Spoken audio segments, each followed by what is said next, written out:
काल जो घटक आपण घेतला त्या घटकावर आधारित बऱ्याच जणांनी स्टडी मटेरियल वाचलेलं आहे. त्याबद्दल सर्वांचं खूप खूप आभार आणि अभिनंदन आपलं, कारण आपण चांगला प्रयत्न सुरू केलाय.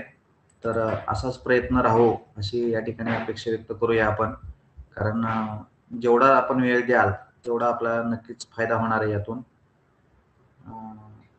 जसं आपलं दिवस पुढे जातील तसं तसं आपला अभ्यास देखील वाढत जाईल, परंतु रोजचा रोज जर केला तर नक्कीच त्या दिवशी ते पूर्ण होणार. आणि जेवढा आपला पूर्ण होतंय तेवढा आपल्याला म्हणजे आत्मविश्वास निर्माण होणार आणि आपण नक्कीच तेवढे घटक सोडवण्यामध्ये यशस्वी आहोत अशा प्रकारचा आत्मविश्वास आल्यामुळे आणखीन जास्त आपल्याला काय म्हणायचं त्याला प्रगती होण्यासाठी कारणीभूत ठरणार आहे. तर आपण कालच्या घटकावर आधारित थोडंसं चर्चा करूया. कविता मॅडमचा हात वर आहे, थोडे 1-2 मिनिट चर्चा करू आणि नंतर आपल्या मुद्द्याकडे जाऊया आपण. बोला मॅडम, माईक ऑन करून बोला कविता मॅडम. ते आपल्या समोर एक हात असतो, त्या हातावर क्लिक केलं की आपल्याला बोलण्याची संधी मिळते. किंवा दुसरं बोलूया, मॅडमच्या समजा नाही लक्षात आलं असेल तरी पण हरकत नाही. सिद्ध सर बोला. पुजारी सर, माईक ऑन करून बोला. नमस्कार सर. नमस्कार. तास व्यवस्थित चालू आहे सर, काय अडचण नाही आहे. पण थोडं कालच मी बोलणार होतो, पण मला काल काय थोडं व्यवस्थित जॉईनिंग होता आलं नाहीये. पण थोडं शिकवताना थोडं मध्ये थोडं ज्या ह्याला कंटेंटला आपण थोडं जास्त मदत द्यायला पाहिजे त्या ठिकाणी थोडं मदत दिलं तर सावकाश थोडं सांगितलं तर बरं होईल, असं माझं एक वैयक्तिक मत आहे. नक्कीच नक्कीच, काय हरकत नाही. सगळ्या ठिकाणी देऊ नका, पण जिथं खरोखर जिथं आपल्याला वाटतंय बाबा शेट पॉइंटला आपण थोडं जास्त म्हणजे मत दिलं पाहिजे अशा ठिकाणी आपण तर मत दिलं तर बरं होईल. नक्कीच नक्कीच करूया आपण, नक्की काय हरकत नाही. आणखीन बोला आता त्या घटकावर थोडस नक्कीच काळजी घेऊ आपण, आणि म्हणजे थोडासा गती पण कमी करायचं आणि एखाद्या घटकावरती जास्त वेळ आपण चर्चा करूया. महेश सर बोला.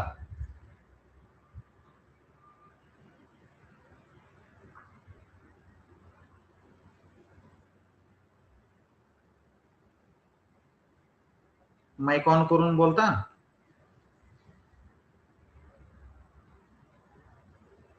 कालचं समजा टेस्ट सोडवले त्यामध्ये आणखीन काय बदल करावा, किंवा काल जो सिलेबस आपण अभ्यासला त्यामध्ये आणखीन थोडस कसं आहे, आता एक सुरुवात आहे आपली ही आज होत असताना, तो म्हणजे ह्याच्यात थोडाफार जर हे असेल तर आपल्याला तो बदल करून आपल्याला पुढे जाता येईल ही अपेक्षित आहे. फक्त 1-2 मिनिट आणखीन एक जणांचं बोलणं ऐकूया. किसन सर, काल होते का तुम्ही जॉईन?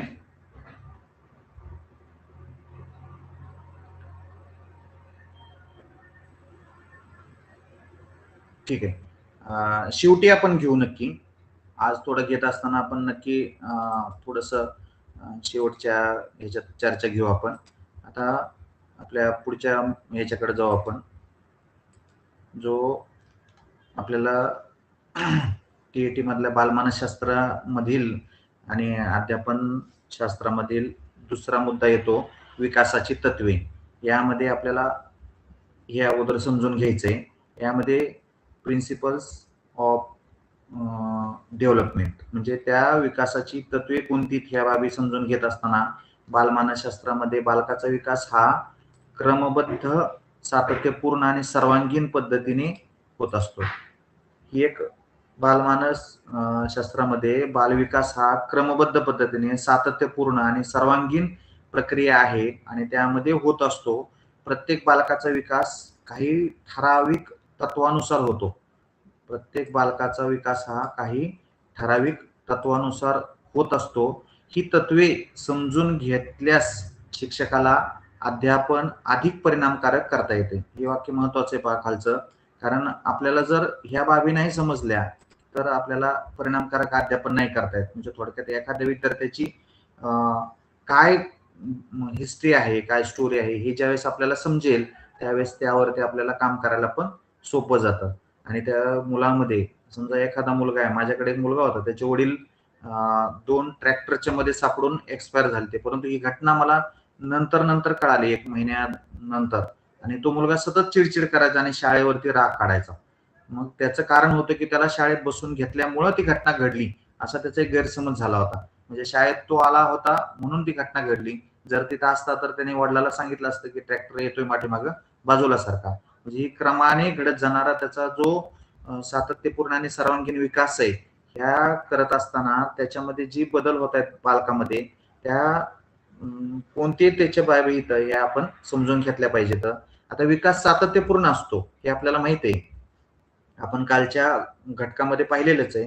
विकास हा नेहमी सातत्यपूर्ण होत राहतो. तर विकास ही आयुष्यभर चालणारी प्रक्रिया आहे. ती आता लगेच थोड्या कालावधीनंतर पूर्ण होणारी नाहीये.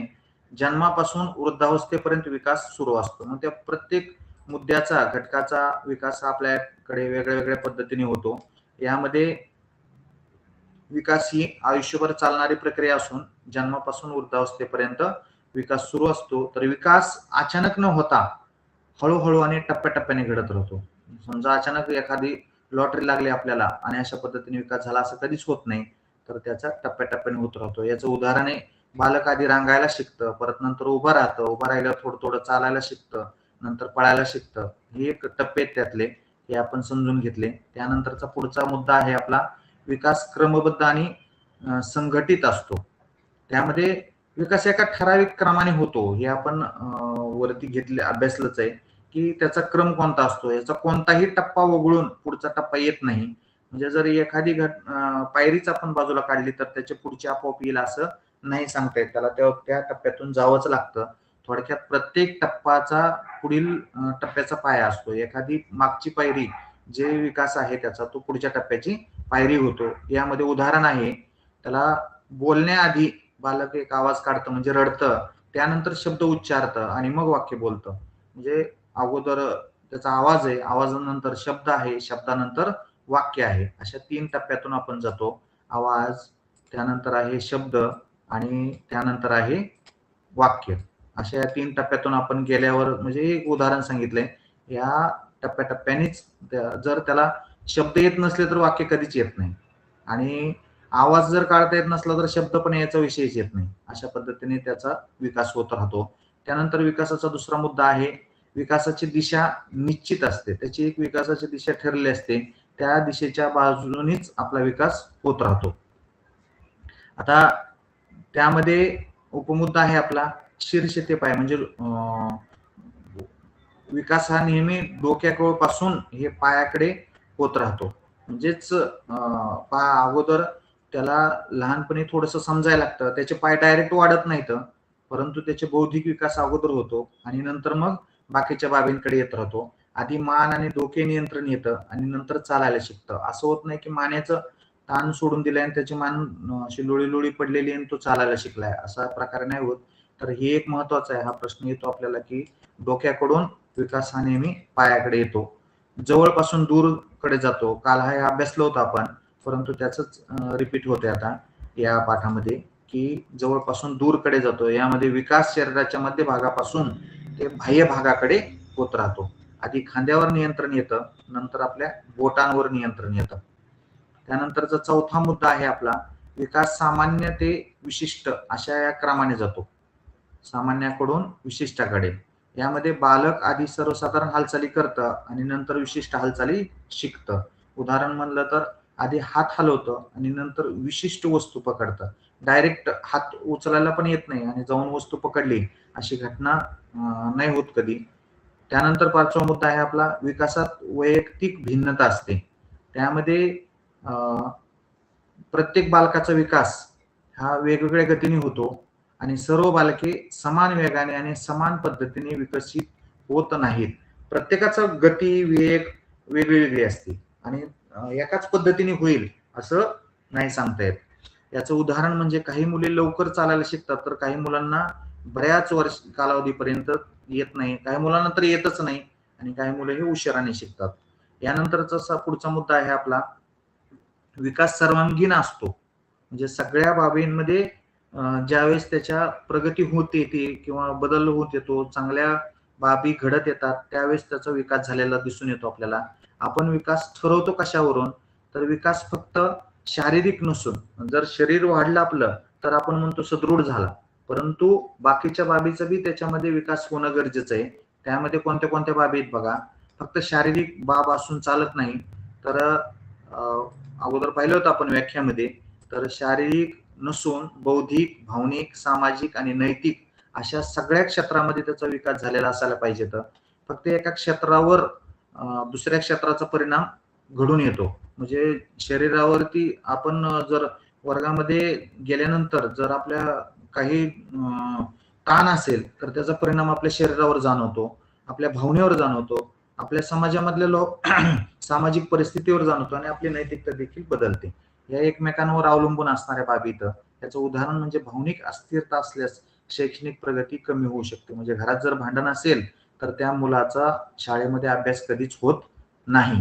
अशा पद्धतीने या विकासाबाबत आपण बोलू शकतो. त्यानंतर आहे पुढचा मुद्दा, विकास असमतोल असू शकतो.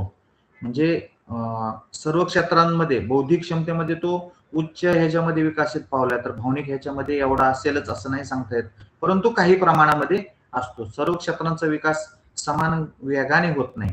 काही क्षेत्र पुढे जातात तर काही क्षेत्र पाठीमागे राहतात. मग समजा जी मुलं अभ्यासामध्ये हुशार आहेत ती मुलं शारीरिक सदृढच एकदम आहेत असं नाही सांगता येत, तर त्यांचं शरीर असूही शकतं किंवा नसूही शकतं. एखादे बालक गणितात चांगला आहे म्हणलं आपण आणि सामाजिक दृष्ट्या कमी प्रगल्भ असू शकतं. त्याला काही जणांना आपण जसं वर्गात म्हणतोय खेळामध्ये ते प्रगत आहेत परंतु अभ्यासामध्ये नाही, तर हे याच उदाहरण आहे. अशा पद्धतीने आपण जर त्याचा विकास कसा होतोय याचं जर परीक्षण केलं तर आपल्याला समजून येतं. यानंतरचा मुद्दा आहे विकास परस्पर संबंधित असतो. म्हणजे कुणाकुणाबद्दल तो कोणत्या कोणत्या बाबींशी परस्पर संबंध येतो त्याचा, तर शारीरिक, मानसिक, भावनिक, सामाजिक यांचा विकास परस्परांशी जोडलेला असतात. म्हणजे ह्या बाबी ह्या आपल्याला एकमेकांशी कनेक्टेड आहेत.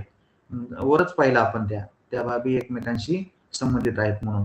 एका क्षेत्रातील बदल इतर क्षेत्रावर नक्कीच परिणाम घडवून आणतात आणि त्यामध्ये बदल परिणाम त्याच्या विकासामध्ये दिसून येतात आपल्याला. यानंतरचा पुढचा मुद्दा आहे आपला, विकासामध्ये स्थैर्य व बदल दोन्ही असतात. काही गुणधर्म कायम राहतात तर काही बदल घडवतात.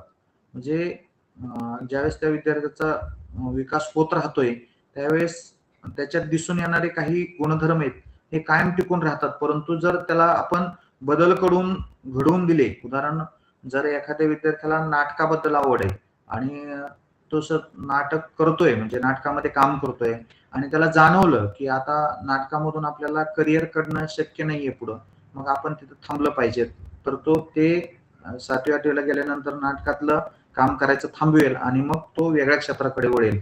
ही घडलेले त्यामधला बदल आहे. तर बालपणीचे काही वैशिष्ट्ये पुढे टिकून राहतात. थोडक्यात म्हणजे त्याला बालपणी दिलेलं आपण ज्याला बाळकडू असं आपण म्हणतो ते कायमस्वरूपी टिकून राहतं. काही वैशिष्ट्ये राहतात, सगळीच वैशिष्ट्ये राहतील असं नाही सांगता येत. म्हणून म्हणतात आपल्याकडं की बाळाचे पाय पाळण्यात दिसतात. म्हणजे त्याचं लहानपणीच ठरवलं जातं की काय याला घडवणार आहे ते किंवा घडणार आहे. नंतर विकासावर आनुवंशिकता व पर्यावरणाचा देखील प्रभाव असतो. यामध्ये विकास हा जैविक असल्याने, काल आपण पाहिलं होतं पाठामध्ये, विकास हा जैविक, आनुवंशिक आणि पर्यावरणीय घटकांच्या परस्पर संवादाचा परिणाम आहे.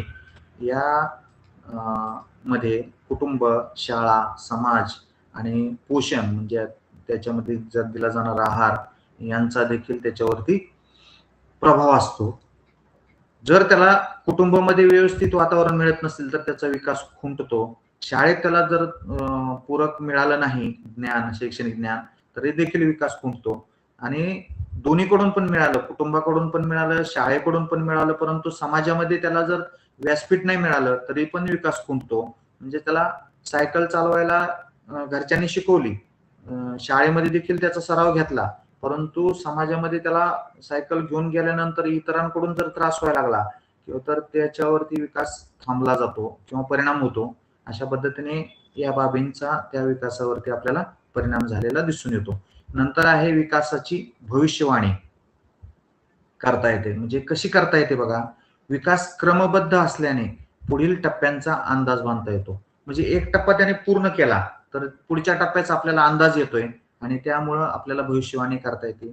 उदाहरण सांगायचं म्हटलं तर एकदा आपण लहान असताना त्याला जर उपक्रम देत गेलो, त्याला जर इंग्लिश बद्दल शब्द देत गेलो तर तो इंग्लिशचे शब्द बोलत राहिला किंवा पाठांतर करत राहिला किंवा व्यक्त करत राहिला, त्यातून घटना सांगत राहिला, तर आपण त्याच्यावरती त्याचा आत्मविश्वास आहे हे त्याच्यात समजून देतो, समजून जातो आणि पुढे त्याच्यातून काय घडणार आहे नेमकं. उदाहरण जर त्याला इंग्लिशच आवडत राहिलं, इंग्लिश बद्दल त्याने सगळी माहिती शोधायचा प्रयत्न केला तर आपल्याला अंदाज येतो की हा इंग्लिशच्या बाजूला चाललेला आहे.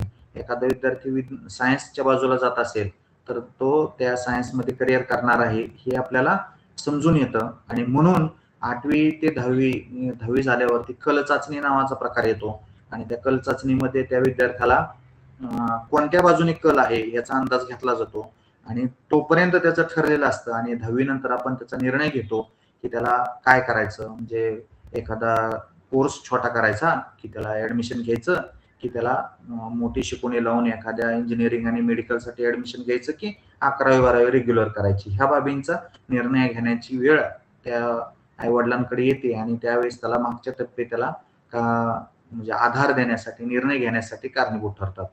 आता शिक्षक आणि विद्यार्थ्याच्या अपेक्षित वर्तनाचा अंदाज घेऊ शकतात. तर हे सगळ्यांच्याच बाबतीत घडतं. शिक्षक ज्यावेळेस वर्गात येतात त्यावेळेला असतो.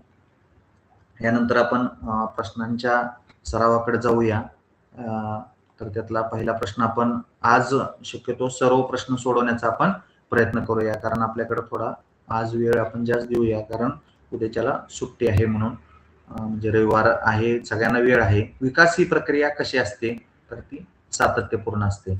यामध्ये अचानक होणारी नाहीये, तात्पुरती पण नाहीये आणि अनियमित पण नाहीये. त्यामुळं ती सतत घडणारी प्रक्रिया आहे, म्हणजेच सातत्यपूर्ण आहे.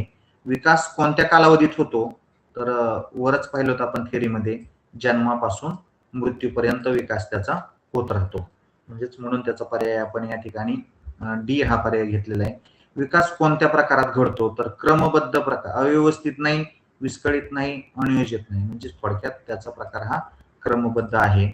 या ठिकाणी दुसरा पर्याय येतो, डोक्यापासून पायाकडे होणारा विकास कोणत्या तत्वानुसार होतो तर यातले तत्व दिले तर सामान्य ते विशिष्ट नाही आहेत.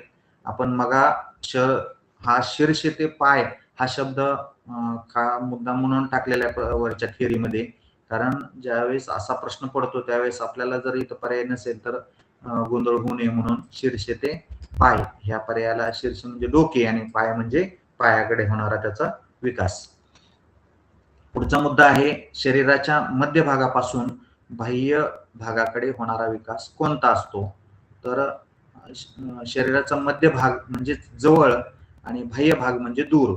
मग या दोन शब्दांचा आधार घेऊन आपण जवळपासून दूर ह्या पर्यायाला या ठिकाणी उत्तर म्हणून निवडतो. यानंतर थोडीशी काठीण्य पातळी वाढवून या ठिकाणी आपल्याला पुढचे प्रश्न दिलेले आहेत की त्याची काठीण्य पातळी थोडीशी वाढवलेली, विकास ही प्रक्रिया क्रमबद्ध आणि सातत्यपूर्ण चालणारी. त्या वरच्याच ह्यातल्या आपल्याला थोडेसे झालेलं असल्यामुळं थोडस वाटेल की हे प्रश्न सोपे आहेत, परंतु जसं जसं आपलं वाढत जाईल असल्या प्रश्न तसे काठीण्य पातळी नक्कीच वाढत जाते. या ठिकाणी सेफालो कुडल तत्वानुसार या ठिकाणी डोक्याकडून पायाकडे हा पर्याय येतो. त्यांची जी तत्व येतं त्या तत्वामध्ये आपल्याला या ठिकाणी दुसरा पर्याय येतो आणि बी पर्यायाला आपण गोल करतो. प्रॉक्झिमोडिस्टल या तत्वानुसार आपल्याला मध्य भागाकडून बाह्य भागाकडे या तत्वात मोडतं म्हणून त्याला आपण गोल करतो. याचा दुसरा मुद्दा आहे मध्य भागापासून बाह्य भागाकडे.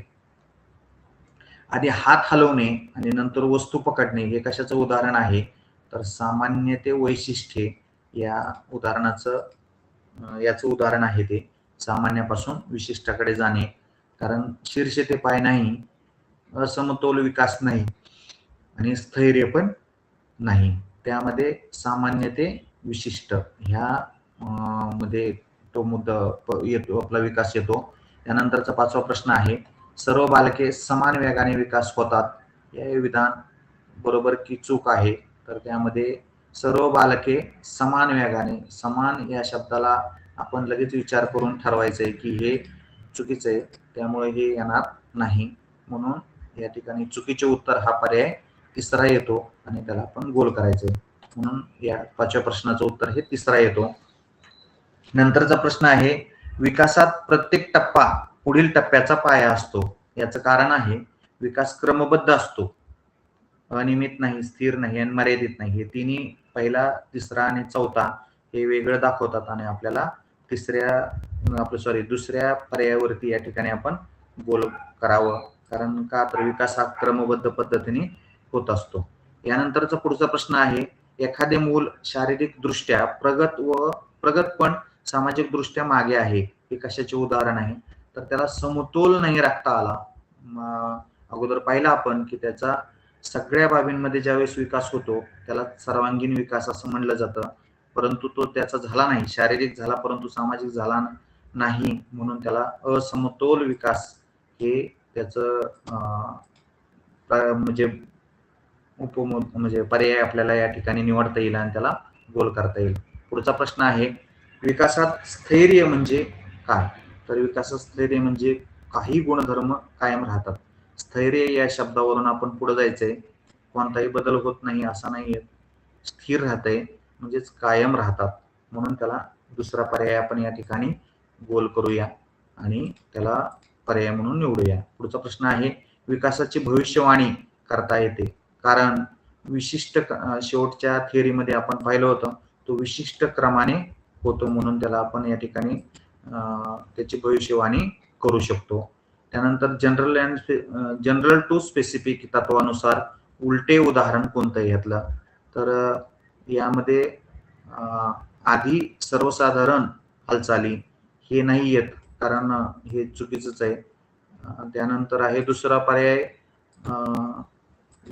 आधी विशिष्ट हालचाली. बघा, सर्वसाधारण हालचाली म्हणलं होतं त्यामुळे ते येणार नाही. आधी मान नियंत्रण हे पण येत नाही आणि आधी रांग हे पण येत नाही, परंतु जे आधी विशिष्ट हालचाली आहेत त्याला आपण बरोबरच येतंय, कारण विशिष्ट हालचालीकडून साधारण हालचालीकडे येतो. वरती प्रश्न उलटा विचारलेला आहे, उलट उदाहरण कोणतं म्हणून त्याला त्या ठिकाणी आधी विशिष्ट हालचाली या पर्यायाला आपण गोल करूया. आता काही कन्सेप्ट कन्फ्यूज करणारे आहेत, त्यावर आधारित आपल्याला या ठिकाणी प्रश्न दिलेले आहेत. तर हे प्रश्न आपण पाहूया. वाढ, ग्रोथ आणि विकास यांच्यातील अचूक फरक कोणता? तर यातला फरक आहे, वाढ परिमाणात्मक असते आणि विकास गुणात्मक असतो. कालच्या भागात आपण पाहिलं होतं, वाढ ही परिमाणात्मक होते आणि विकास हा गुणात्मक होतो. वर दिलेले उलट जर आपण अभ्यासलं नाही तर आपण लवकर लक्षात येत नाही, किंवा दोन्ही समान आहेत असं आपण देऊन जातो, परंतु ऍक्च्युली उत्तर हे बी आहे. पुढचा प्रश्न आहे, विकास आयुष्यभर चालतो हे कोणत्या तत्वाशी संबंधित आहे? तर यातलं स्थैर्य तर नाहीये आणि दुसरा येतो सातत्य आणि क्रमबद्धता आणि असमतोल. आता इथं आपल्याला शंका वाटणाऱ्या दोन बाबी आहेत, एक सातत्य आणि क्रमबद्धता. त्यामध्ये सर्वात जास्त विकासाला आयुष्यभर चालणार असल्यामुळं सातत्य हा मुद्दा या ठिकाणी आपण उत्तर म्हणून निवडतो आणि त्याला गोल करूया. यानंतर पुढचा उपप्रश्न आहे, तिसरा प्रश्न आहे, प्रत्येक टप्पा पुढील टप्प्याचा पाया असतो, हे कोणत्या तत्वाचे स्पष्टीकरण आहे? तर यामध्ये जसं इथं दुसरा प्रश्न आहे की विकास आयुष्यभर चालतो, तसं इथं दिलंय की पुढील टप्पा हा मागचा टप्पा हा पुढील टप्प्याचा पाया असतो. याला क्रमबद्धता हा स्पष्टीकरण येतं, ह्या तत्वाचं स्पष्टीकरण येतं. आणि पुढचा प्रश्न आहे, खालीलपैकी कोणते दिशात्मक तत्व नाही? त्यामध्ये इंडिव्हिज्युअल डिफरन्स हे जे तत्व आहे ना, ते दिशात्मक तत्व नाही या ठिकाणी, म्हणून चौथ्या पर्यायाला या ठिकाणी निवडावं आपण. त्यानंतरचा पुढचा प्रश्न आहे, मूल आधी आवाज काढतं नंतर शब्द आणि मग वाक्य बोलतं. हे कशाचं तत्व आहे तर जनरल टू स्पेसिफिक या तत्वानुसार होत असल्यामुळं त्याला दुसऱ्या पर्यायाला आपण निवडतो. त्यानंतरचा पुढचा प्रश्न आहे विकासात असमतोल आढळतो कारण याचं कारण काय तर सर्व क्षेत्रे समान वेगाने वाढतात, हे चुकीचं आहे ए वालं.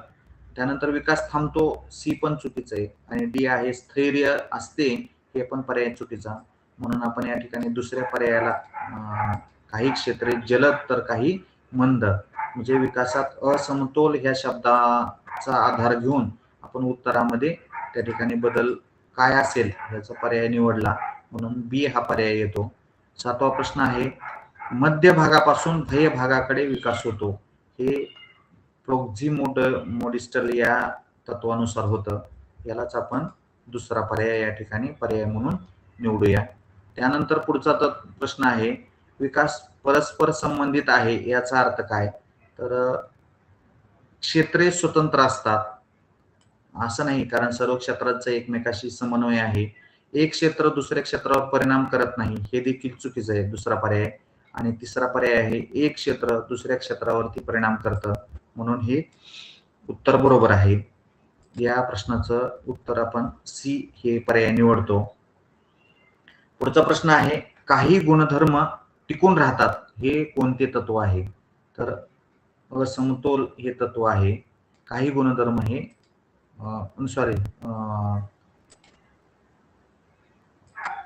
याला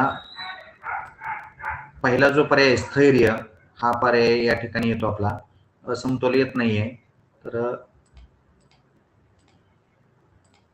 ए हे उत्तर आपलं या ठिकाणी बरोबर येतं आणि याला आपण गोल करूया. त्यानंतरचा 10वा प्रश्न आहे विकासाची भविष्यवाणी शक्य आहे कारण हा 2-3 वेळा रिपीट झालाय आपल्याला वरती, त्यामध्ये तो क्रमबद्धता आहे, म्हणजेच क्रमाने येतो. टप्पा आपल्याला विकासाचा टप्पा कळतो आणि त्यावरून आपण त्याची भविष्यवाणी करू शकतो.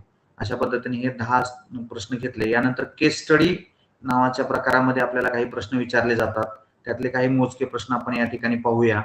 तर त्यातला पहिला प्रश्न आहे की केस पहिली काय बघा, एका वर्गातील आरव गणितात अतिशय प्रगत आहे परंतु तो मित्राशी संवाद साधण्यात कमी पडतो व लवकर चिडतो, अशा प्रकारची केस आहे.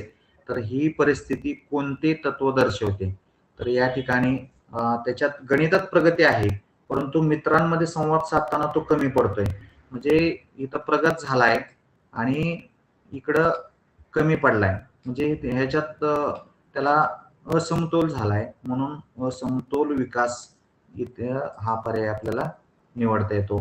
यानंतरचा दुसरा प्रश्न आहे शिक्षकाने कोणती भूमिका घ्यावी. ह्या उदाहरणामध्ये शिक्षकाने कोणती भूमिका घेतली पाहिजेत तर फक्त शैक्षणिक प्रगतीवर लक्ष केंद्रित करायचं का नाही, म्हणजे त्याने गणित शिकवलं शिक्षकाने की झाला कार्यक्रम नाही.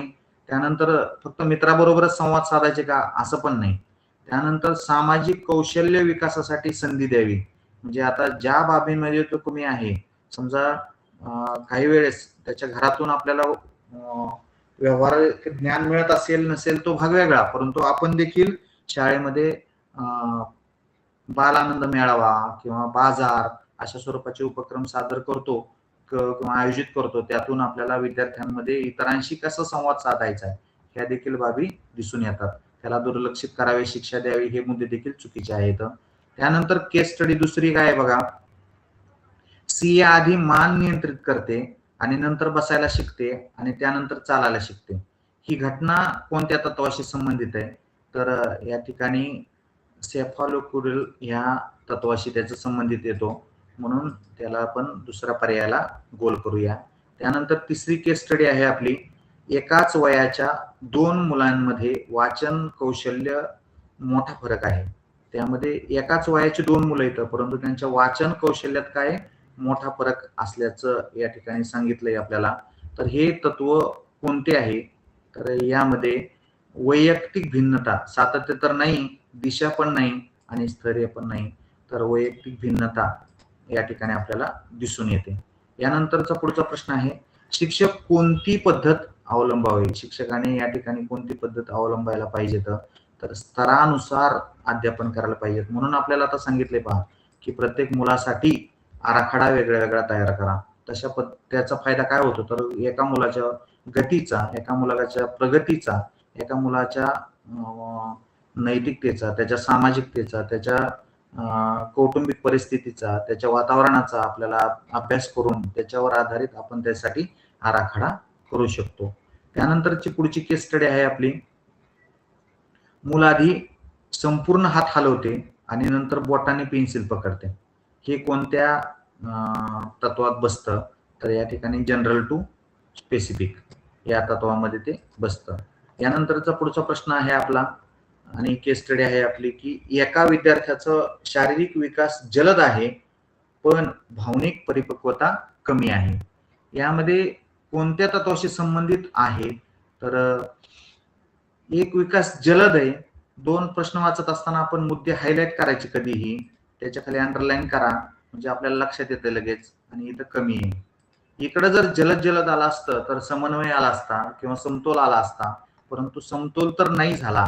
इथं वेगळं झालंय म्हणून समतोलच्या विरुद्ध असमतोल आहे म्हणून आपण या ठिकाणी असमतोल या पर्यायाला निवडतो. म्हणजेच बाकीचे राहिलेले पर्याय सर्वांगीण विकास, सातत्य, दिशा हे एकाच ट्रॅकवर जातात, एकाच बाजूला जातात आणि असमतोल विकास हा वरच्या उदाहरणाला धरून आहे.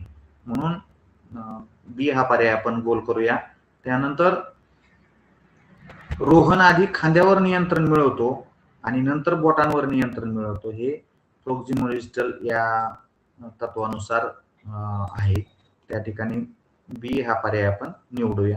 त्यानंतर जे 7वा केस आहे त्यामध्ये मूल आधी अस्पष्ट आवाज काढते, नंतर शब्द आणि मग वाक्य बोलतं. हे कशाचं तत्व आहे तर जनरल पासून स्पेसिफिक कडे गेल्याचं तत्व आहे. म्हणजे ह्या तत्वानुसार त्याचा विकास झालेला आपल्याला दिसून येतो. 8वी केस स्टडी आपली. एका विद्यार्थ्याची भावनिक समस्या असल्यामुळे त्याची शैक्षणिक प्रगती कमी झाली आहे. हे कोणतं तत्व आहे तर आपलं तर यामध्ये दोन मुद्दे हायलाइट करायचे आहेत आपल्याला. एक भावनिक समस्या आणि दुसरं शैक्षणिक प्रगती. एक झाली आहे असल्यामुळं म्हणजे त्याचे एका विद्यार्थ्याची भावनिक समस्या असल्यामुळं त्याची प्रगती, शैक्षणिक प्रगती कमी झाली. तर इथं परस्पर संबंधित हे तत्व या ठिकाणी आपल्याला दिसून येतं. यानंतर AR स्वरूपातले प्रश्न आपण पाहूया. त्यातलं पहिलं उदाहरण आपण पाहू की विकास आयुष्यभर चालतो ह्या विधानाचं कारण आहे विकास हा सतत चालणारा बदलांचा प्रवास आहे. हे तर पहिलं तर वाक्य बरोबरच आहे आणि दुसरं पण वाक्य बरोबर आहे. पण पहिल्या वाक्याचं स्पष्टीकरण हे दुसरं वाक्य करतो म्हणून याचं पहिलाच पर्याय आपला या ठिकाणी आपल्याला निवडावा लागेल. त्यामध्ये दोन्ही वाक्य बरोबर आहेत आणि आर हे याचे स्पष्टीकरण आहे. मग खालचे जर हे वाक्य आपल्याला सरावाने झालंच पूर्ण तर खालच्या पर्यायाकडे आपण जायची पण गरज पडत नाही. कारण का तर दोन्ही निर्णय आपला तिथं ठाम झालेला आहे. आता दुसरा प्रश्न आहे. सर्व बालके समान वेगाने विकसित होतात आणि त्याचं कारण आहे विकासात वैयक्तिक भिन्नता आढळते. तर ह्याचं ज्यावेळेस आपण वाचन करतो त्यावेळेस बघा सर्व बालके समान वेगाने विकसित होतात. हे समान वेगाने हे कारण ज्यावेळेस येतं त्यावेळेस आपल्या लक्षात यायला पाहिजे की असं नाहीये, हे पहिलं विधान चुकीचं आहे. आणि दुसरं मात्र विकासात वैयक्तिक भिन्नता आढळते हे मात्र नक्की खरं आहे. म्हणून आपण याला डी हा पर्याय निवडतो कारण ए चुकीचं आहे आणि आर बरोबर आहे. त्यानंतरचा 13वा प्रश्न आहे. विकास दिशात्मक असतो आणि विकास विशिष्ट क्रमाने व दिशेने होतो. दिशात्मक तर आहेच, आपण अभ्यासलंय ते, आणि क्रमाने पण होतो आणि दिशेने पण होतो. म्हणजे हे दोन्ही पण वाक्य बरोबर आहेत. आता दोन्ही वाक्य बरोबर असणारे दोन पर्याय आहेत आपल्या समोर, ए आणि बी. आता त्यानंतरचा आर हे एच स्पष्टीकरण आहे म्हणून स्पष्टीकरण असणारा फक्त 1 नंबरचा पर्याय येतो आणि म्हणून ए हे पर्याय आपण निवडावा. त्यानंतरचा 14वा प्रश्न आहे. विकासात असमतोल आढळतो. ज्यावेळेस विकास घडतो त्यावेळेस तो असमतोल होतो परंतु सर्व क्षेत्रांचा विकास समान गतीने होतो असं म्हणतात. इथं क्षेत्रांचा विकास समान गतीने होतो त्या वाक्यावर आपल्याला हायलाइट करायचं आणि हेच चुकीचं आलंय आपल्या त्या ठिकाणी. सर्व क्षेत्रांचा विकास समान गतीने होत नाही, तर असमान गतीने वेगवेगळा होतो. कधी कधी योगायोगाने समान पण होतो, परंतु फिक्सच होतो असं सिद्धांतात येत नाही. म्हणून आपण काय करूया, तर पहिलं वाक्य बरोबर आहे, परंतु त्या ठिकाणी दुसरं वाक्य चुकीचं आलंय. म्हणजे रिझन त्याचं कारण चुकीचं आलंय. विधानाला कारण चुकीचं येणारा पर्याय म्हणजे ए बरोबर आहे, परंतु आर चुकीचं आहे. म्हणून सी ह्या पर्यायाला आपण निवडावं, म्हणजेच उत्तर आपलं बरोबर येईल. त्यानंतर 15वा प्रश्न आहे, विकासाची भविष्यवाणी करता येते. हे तर विधान बरोबर आहे. आता एक 4-5 वेळा आपलं ऐकून झालं पहा. ज्यावेळेस असे जास्तीत जास्त शब्द आपल्या कानावरून जातात, जास्तीत जास्त प्रश्न किंवा वाक्य आपल्या कानावरून जातात, ते आपले पाठ होऊन जातात. आता जर सहज जरी विचारलं तुम्हाला की विकासाची भविष्यवाणी करता येते का, तर आता कायमस्वरूपी तुमच्या ध्यानात राहायला पाहिजे की करता येते. विषय संपला तिथं मग नंतर आपला. त्यानंतर विकास क्रमबद्ध असतो, हे देखील बरोबर आहे. मग आता हे दोन्ही पण बरोबर आहेत, तर मग त्याचं कारण बरोबर आहे का पहिल्या वाक्याचं? मग आपल्याला थोडा विचार करायचा की विकासाचा भविष्याचा अंदाज बांधायचा आपल्याला. मग तो आतापर्यंत झालेला विकास हा क्रमबद्धतेनेच झाला असणार आहे आणि पुढे बी क्रमबद्धतेनेच होणार आहे. म्हणजे एचं कारण आर हे आहे, म्हणजे आर हे कारण आहे एचं, हे वाक्य बरोबर आहे. म्हणून आपण याला पहिल्या पर्यायाला निवडूया. यानंतर 16वा प्रश्न, म्हणजे पुढचा प्रश्न आहे की विकास सर्वांगीण असतो. हे मात्र निश्चितच आहे. आणि शारीरिक, बौद्धिक, भावनिक, सामाजिक विकास परस्परांशी संबंधित असतात. ह्या शब्दांवर आपण हायलाइट करायचं. इथं आपल्याला सांगितलंय की परस्परांशी संबंधित आहे आणि इथं सर्वांगीण पण आहे. म्हणजे थोडक्यात यांचा समन्वय आहे. पहिलं पण बरोबर आहे, दुसरं पण बरोबर आहे. दोन बरोबर असणारे पहिले दोन पर्याय आहेत, पण योग्य स्पष्टीकरण नाही म्हणतात. तर इथं स्पष्टीकरण आपलं बरोबर आहे, म्हणून ए पर्यायाला आपण गोल करूया. म्हणजेच ए हे पर्याय आपलं उत्तर असणार आहे. त्यानंतरचा पुढचा प्रश्न आहे 17वा, वाढ आणि विकास पूर्णपणे समान आहेत. हे मात्र क्लिअर पहिल्या वाक्यातच आपलं चुकलं बघा. वाढ आणि विकास पूर्णपणे समान कधीच नाही तो. मग कशाला आपण त्याला पर्याय शोधायचा खालचा, अजून दुसरं वाक्य वाचायचंय आपल्याला, तरी देखील पर्याय शोधायचा की ए बरोबर आहे का चुकीचं आहे. आपलं आता चुकीचं आहे आलंय, तर चुकीचं आहे असं कोणते आलेत? पहिल्यात तर नाही, दुसऱ्यात पण नाही, तिसऱ्यात पण नाही, फक्त चौथ्यामध्ये हे चुकीचं हे असं वाक्य आलंय. म्हणून डायरेक्ट तिथं लिहायचं. आपण दुसरं वाक्य वाचलं पण नाही. वाढ परिमाणात्मक व तर विकास गुणात्मक होतो. इथं मात्र हे वाक्य बरोबर आहे, हे वाक्य चुकीचं नाही. म्हणून चौथा पर्याय आपल्याला या ठिकाणी निवडता येऊ शकतो. त्यानंतरचा पुढचा प्रश्न आहे, प्रॉक्सिमो डिजिटल तत्वानुसार विकास डोक्यापासून पायाकडे होतो. हे मात्र पहिलंच चुकीचं आहे. तर दुसरा जो पर्याय कारण दिलेलं आहे, विधानाला कारण दिलेलं, प्रॉक्सिमो डिजिटल म्हणजे मध्य भागापासून बाह्य भागाकडे विकास होतो. आता हे दोन्ही पण वाक्य वेगवेगळी आपल्याला वाटतात, म्हणून इथं तर क्लिअर पहिले दोन नसणार आहेत, दोन्ही बरोबर दिलंय ते. त्यामुळे पहिल्या दोन पर्याय तर कटले आपल्या बाजूला. आता ए बरोबर आहे का बी बरोबर, आर बरोबर आहे त्याचं कारण. तर आर बरोबर असल्यामुळं आर बरोबर असलेला पर्याय फक्त केवळ चौथा आहे आणि म्हणून चौथ्याला डायरेक्ट आपण उत्तर म्हणून निवडायचंय. लगेच आपलं पहिलं ए चुकीचं आहे हे आलं आणि आर बरोबर आहे हे बरोबर आलं. नंतरचा पुढचा प्रश्न आहे, शिक्षकाने विद्यार्थ्यांच्या वैयक्तिक भिन्नतेचा विचार करणे आवश्यक आहे आणि त्याचं कारण आहे, प्रत्येक विद्यार्थी वेगळ्या गतीने विकसित होतो. आता बघा, ज्यावेळेस शिक्षकाने विद्यार्थ्यांच्या वैयक्तिक भिन्नतेचा म्हणजे त्यांच्यातल्या काय काय वेगळेपणा आहे ह्याचा विचार करणं खूप गरजेचं आहे आणि प्रत्येक विद्यार्थी वेगळ्या गतीने विकसित होतो हे मात्र निश्चित आहे. म्हणजे पहिलं पण बरोबर आहे, दुसरं पण बरोबर आहे, दोन्ही पण बरोबर वाक्य आहेत आपल्या समोर. आता पहिल्याचं कारण हे दुसरं आहे का, आर हे रिझन, तर नक्कीच आहे. म्हणून पहिला जो पर्याय त्याला आपण या ठिकाणी गोल करूया. त्यानंतर इथे येलाच दिलेलं आहे आपल्याला. त्यानंतर आहे पुढचा प्रश्न, विकासात काही गुणधर्म टिकून राहतात. विकासात काही गुणधर्म हे टिकून राहतात आणि विकासात स्थैर्य आढळते. हे दोन्ही पण शब्द वेगळे वेगळे आहेत पहा. गुणधर्म टिकून राहणे वेगळं आणि स्थैर्य वेगळं, म्हणून इथं दोन्हीही बरोबर आहेत आणि दोन्ही बरोबर असून त्याचं कारण मात्र नक्कीच आर आहे, म्हणून आपण ह्याला ए पर्याय हा निवडायचा आहे.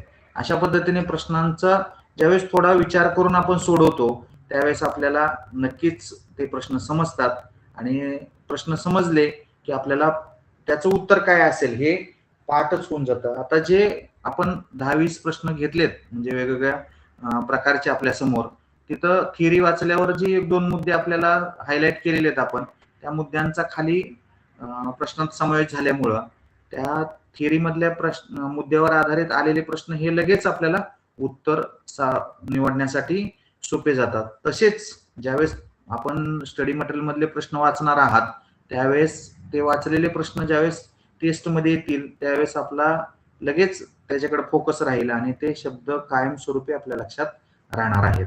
तर अशा पद्धतीने आपण आजच्या या दुसऱ्या घटकाचा अभ्यास करत असताना काही मुद्दे आपल्यासमोर मांडलेले आहेत. जर ह्यावरती आणखीन काही आपल्याला चर्चा करायची असेल तर आपण 1-2-5 मिनिटं चर्चा करूया आणि नंतर मग थांबूया. बोला, आपण आपल्यापैकी काही जण बोलणार असतील, काही अडचणी असेल किंवा समस्या असेल तर सगळ्यांना एक विनंती की आपण व्यक्त सांगत चला तुमच्या येणाऱ्या अडचणी, कारण तुम्ही जर नाही सांगितल्या तर ते समजणार नाहीत आणि मग म्हणजे घटक वाढत जातील आणि आपण तिथंच थांबाल. याचे परिणाम असं होईल की घटक जास्त झाल्यावर मग दुर्लक्षच होणार आपल्या याकडं, तर ते होऊ नये अशी आमची प्रांजळ अपेक्षा आहे. जास्तीत जास्त ज्ञान येऊन आपल्याला त्याच्याकडे जायचंय. तर आपल्याकडं आपल्या बांधवांच्या हात वर येतं तर आपण त्यांना बोलायला संधी देऊया. यामध्ये पुजारी सरांना बोलायला आपण संधी देऊ. बोला पुजारी सर, माईक ऑन करून. हा, नमस्कार सर. बोला सर. सर, या ठिकाणी 2 शास्त्रज्ञांची नावं प्रत्येक वेळा आलेली आहेत, बऱ्याच ठिकाणी बऱ्याच वेळा. मग ते जे आहेत ते थोडं जम्बलिंग व्हायला आम्हाला लक्षात ठेवायला.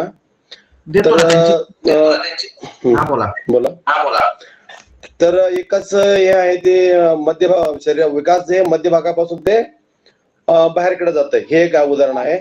आणि दुसरं आहे पायापासून काय डोक्यापासून ते पायाकडे. मग हे जे दोन्ही उदाहरणं आहेत म्हणजे हे या ठिकाणी कन्फ्युज होलेलं आम्हाला, नेमकं लक्षात कसं ठेवायचं कोणतं शास्त्रज्ञाचं हे वाक्य दोन्ही असं आम्हाला जमलिंग बोलायला.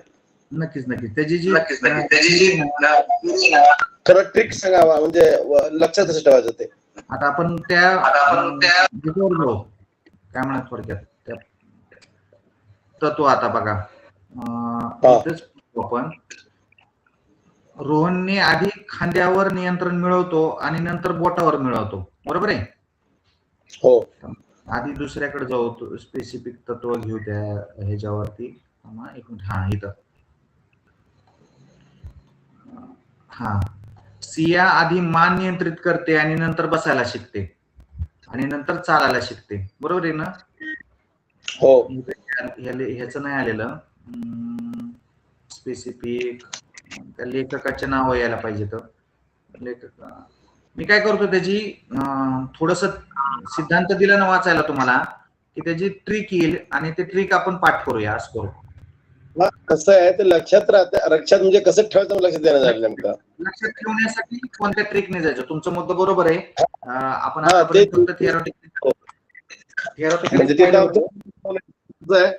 ते 100% मला वाटतं येणार ते, त्यामुळे आमच्या मार्ग शास्त्रज्ञाचा सिद्धांतावरचा प्रश्न हा 100% 2 प्रश्न येणार आहेत, एवढं पण सांगतो त्यामध्ये. कारण 2 प्रश्नांवरून ह्या घटकामध्ये त्याच सिद्धांत वाक्य म्हणजे शास्त्रज्ञाचे नाव असणारा किंवा त्याच्यावर विचारले जाणारे 2 प्रश्न येणार. एक तर त्याची सिद्धांत मधली व्याख्या येणार किंवा त्या ह्याला सिद्धांताला त्या शास्त्रज्ञाचं नाव विचारलं जाणार. म्हणून त्याचे सिद्धांत मधली जर थिअरम दिली ना थोडीशी वाचायला आपल्याला, तर आपल्या पण लक्षात राहिलं ना. आपण काय करू, त्याला एक शॉर्टकट करू आणि नक्कीच मी ती ग्रुपवरच शेअर करतो. इतरच्या ज्या पेपर 1-2 चे आहेत त्यांना पण ते दुसऱ्या पेपरमध्ये येणारच आहे बौद्धिक क्षमताचं, तिथे त्यांना उपयोगी पडेल. चांगला आहे सर मुद्दा तुमचा. मी नक्कीच त्याला हायलाइट करून आज त्याच्यावर आधारित नक्की आपल्यापर्यंत पोहोचवतो. बोला गणेश सर, बोला. सर. बोला.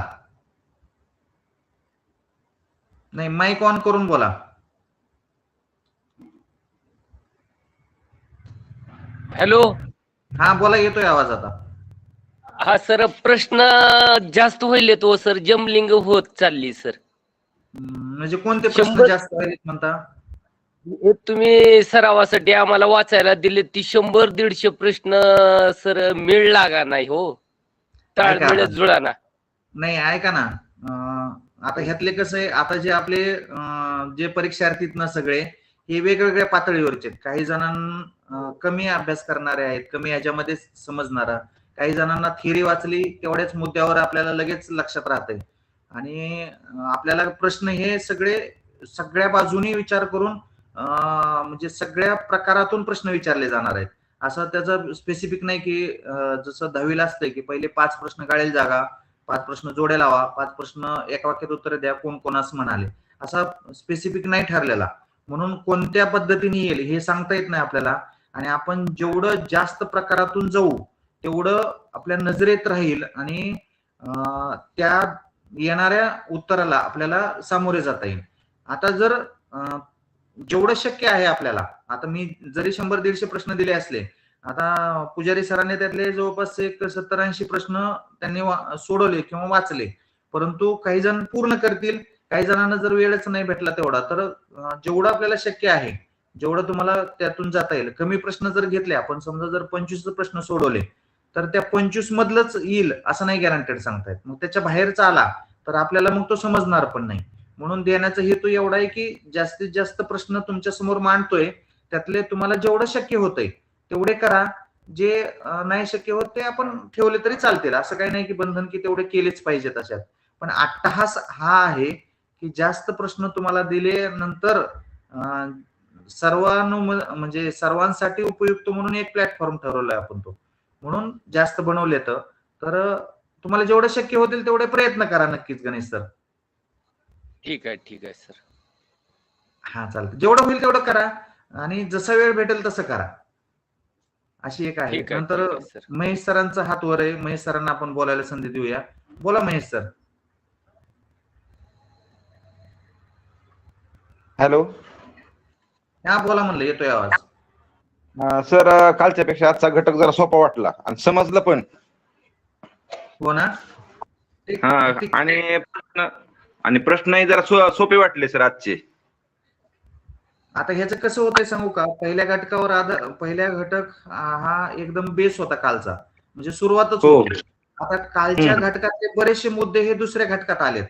आता ह्या 2 घटकातले मुद्दे पुढे पुढे असेच होत जाणार आहेत, वाढत जाणार आहेत. आणि त्यामुळं ज्यावेळेस आपण शेवटच्या घटकाकडे जाऊ ना, त्यावेळेस मागचे बरेचसे प्रश्न आपले ऑटोमॅटिक होऊन गेल्यामुळं ते लगेच सोडवायला. आता विकास हा सातत्यपूर्ण होत राहतो, हे बाब प्रश्न जरी कधी विचारला आणि कोणालाही विचारला तरी काल पण झाला होता तोच वाक्य आज पण येत आहे, उद्या पण येणार आहे, परत नंतर पण येत राहणार आहे. म्हणजे आता नंतर त्या प्रश्नाकडे आपल्याला जायची पण गरज नाही किंवा त्या वाक्याकडे पण समजून घ्यायची गरज पडणार नाही. त्यामुळं आपल्यात काय होतं की नक्कीच तुम्ही म्हणल्यासारखं पहिल्या दिवशी थोडं अवघड वाटलं, आता आज थोडं सोपं वाटलं आणखीन. आणि आणखीन उद्या गेल्यानंतर हे ज्यावेळेस तुम्ही सगळं केलेलं असेल किंवा अभ्यासला असेल त्यावेळेस पुढचा घटक ऑटोमॅटिकच ऍडव्हान्स मध्ये मिळत जातोय. म्हणजे जसं एक क्रमबद्ध विकासाचा जसा पहिला एक टप्पा पूर्ण असेल तर पुढचा पायरी त्याला ऑटोमॅटिक करणं गरजेचं आहे. एक टप्पा वगळता येत नाही. तशा स्वरूपातला हा देखील कंटेंट आपण बनवण्याचा प्रयत्न केला की एका टप्प्यावर दुसरा टप्पा अवलंबून राहावा. नाहीतर जे काय म्हणतात त्याला सोपं आहे अगोदर ते घेतलं तर त्याच्यावर दुसरा घटक अवलंबून नसला तर मग ते अगोदर शिकवण्यात अर्थ नाही. म्हणून ह्या टप्प्याने आपण चाललोय. नक्की तुमचं नक्कीच जसं जसं प्रयत्न करत तुम्ही जाल तसं तसं तुमच्यापर्यंत आणखीन काठीण्य पातळी वाढवून देण्याचा प्रयत्न राहील. ठीक आहे. बालमानसशास्त्राचे घटक किती सर? कशाचे? मानसशास्त्राचे का? हो. साधारण एक मिनिट सांगतो. 7 ते 8 घटक एक मेन असणारे मानसशास्त्रामध्ये आणि तेवढ्यावर आधारितच येतो. आता काही शास्त्रज्ञ जास्त आहेत आपल्याला, आतापर्यंत आपले 3-4 शास्त्रज्ञ झालेत आणि पुढे एक 3-4 शास्त्रज्ञाचाच अभ्यास आहे. त्यामुळे तिथं जरा जास्त थोडंसं आपल्याला समजून घ्यावं लागतंय. ठीक आहे. ओके. गणेश सर बोलणार आहेत का आणखीन काही? नाही सर. हा चालतं. आणखीन कोण बोलणार असेल तर बोला मग.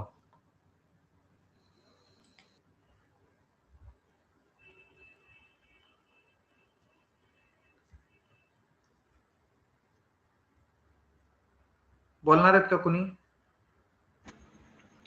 हॅलो. हा बोला. सर, पेपर 1 ला आता आपण जे माणसं शिकतो हेच पेपर 2 ला पण आहे ना? नाही, त्यांचा सिलेबस थोडा वेगळा आहे. थोडं वेगळं आहे का? हा, काठिण्य पातळी जास्त आहे त्याची. म्हणून तर 6वी ते 8वीला ठेवला ना तो घटक, म्हणजे असं वेगळं. कारण हे तर आहेच, प्लस आणखीन दुसरं आहे त्यांना. आता आपले 7-8 घटक आहेत, त्याचे 34 घटक आहेत. हा, मला फक्त 8 घटक आहेत तर. हा, आपल्याला 7-8 घटक आहेत, पण तिथं 34 आहेत, 34-35. मग तिथं काठिण्य पातळी आणखीन डीप जाते ना, असं होतंय. सगळ्याच त्यांचं स्पेशलायझेशन पण आहे ना, समाजशास्त्र असेल किंवा इकडं सायन्स असेल, त्याची पण काठिण्य पातळी जास्त येते. आपल्याला ओव्हरऑल मध्ये साधारण 1 ते 5च्या अभ्यासक्रमाला जेवढं आवश्यक आहे तेवढ्यावरच थांबतोय आपण. पण तिकडं 8वी पर्यंतचा सिलेबस आहे सगळा. मग 8वी पर्यंत येण्यासाठी आपल्याला तेवढी सगळ्याच बाबी, म्हणजे अध्यापनशास्त्र असेल किंवा अकॅडमिक असेल, दोन्ही पण आपल्याला तिथं तेवढं यावं लागेल. आणि कालचा जो सीटीईटीचा पेपर झाला ना, तो सांगायचं उदाहरण म्हणजे काही जणांना सेकंड पेपर सोपा गेला आणि फर्स्ट पेपर अवघड गेला. हो, बरोबर आहे सर. हा, म्हणून दोन्ही बाबी आपण काय करूया, जे दोन्ही पेपरला आहेत त्यांनी दोन्हीवर बी थोडासा फोकस केला तर ह्याच्यातला काही घटक तिकडे कॉमन आहे, तो कॉमन घटक वगळायचा, त्याच्यात नाही तुम्ही केला तरी चालेल. परंतु जिथं सेपरेट आहे ते मात्र करावंच लागेल आपल्याला. बघू आपण ज्यावेळेस आपण सिलेबस असेल ना तो कॉमन मध्ये, तिथं सांगत चलो की हा घटक तिकडे आहे म्हणून, किंवा तिकडेही सांगू की तो घटक यामध्ये झालेला आहे म्हणून. जास्त त्याला वेळ न घालवतात, फोकस दुसऱ्या पुढच्या प्रश्नांवर करण्यासाठी सांगूया. आणि जास्तीत जास्त प्रश्न सोडवेत, कारण प्रश्न जेवढे जास्त सोडवचाल तेवढे तुमच्या नजरेला, म्हणजे थोडक्यात भीती जाण्याला कारणीभूत ठरतं आणि आपल्याला एक आत्मविश्वास वेगळाच येतो. आता सगळे आहेत, सांगू इच्छितो की आता ह्याची टेस्ट रात्री अपलोड करतो मी, म्हणजे रोज रात्री होईल अपलोड आजच्या झालेल्या घटकावर. तिथून उद्या तुमच्या सवडीनुसार सोडवा नक्की सर्वजण. हॅलो.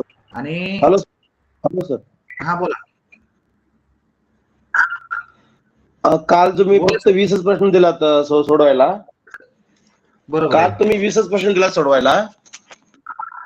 मग आज थोडं दुप्पट द्या. टेस्ट मध्ये का? हा, टेस्ट मध्ये प्रश्न संख्या दुप्पट द्या म्हणतात. 20 ते 40 द्या आजच्या घटकावर. टेस्ट एका टप्प्याचीच ठेवूया. सगळ्या जे डेली टेस्ट आहेत ना त्या सगळ्या 20 प्रश्नाच्याच असतील, परंतु प्रश्न एक्स्ट्रा म्हणून तुम्हाला सोडवण्यासाठी उपलब्ध करून देईल. आता उद्या जी घ्यायचंय आपल्याला, म्हणजे खास दर सप्ताहातली टेस्ट म्हणून, ती वेगळी आणि ही डेली टेस्ट वेगळी, अशा उद्या 2 होणार आहेत आपल्या.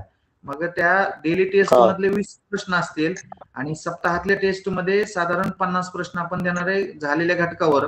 आपले जे 2 घटक झालेत आता, त्या 2 घटकावर आधारित 50 प्रश्न असतील आणि त्याला प्रत्येकी 2 मार्क असतील. आणि त्या काय आपल्याला गोल करायचं नाही, काय नाही, फक्त टच करत जायचे. जसं जसं वाचत जाल तसं तसे वेगवेगळे प्रश्न तुमच्या समोर येतील. काही प्रश्न रिपीट होतील आणि काही प्रश्नांचा काय म्हणतात त्याला, मांडणी ही वेगळ्या पद्धतीने असेल. त्यामुळं तिथं पण नाविन्यता येऊन जाईल आपल्याला, की तोच प्रश्न असेल.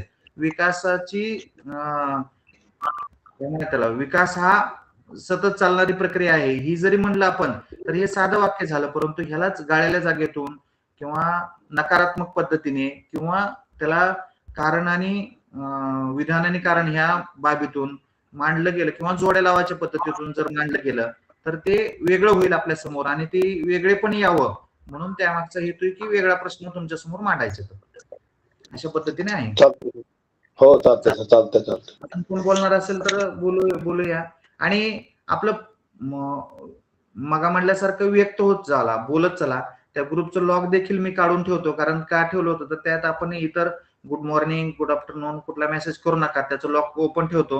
त्यात जर आपण जरूर आपल्या अडचणी शेअर करत चला किंवा चांगल्या बाबी असतील तर त्या पण शेअर करत चला, म्हणजे आपल्याला समजेल की त्यात काय बदल होतोय, म्हणजे काय चांगलं मिळतंय त्यातून, म्हणजे इतरांना पण प्रेरित होतील. जे आता सांगायचं म्हणजे 6 ते 8चा 5 जणांनी सोडवला परंतु बाकीच्यांनी नाही सोडवला, आपल्यातले 12 जणांनी टेस्ट सोडवली बाकीच्यांनी नाही सोडवली, तर ती 5 जणांनी सोडवली आपल्यात पण सगळ्यांनी नाही सोडवलेली, तर सोडवत चला आणि जेवढा वेळ द्याल तेवढा नक्कीच तुमच्यासाठी हा वेळ मूल्य देऊन जाणार आहे, तुम्हाला त्याची परतफेड करून जाणार आहे.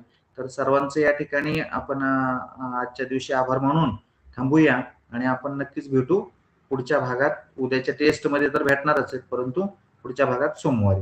ओके, धन्यवाद सगळ्यांना, शुभरात्री.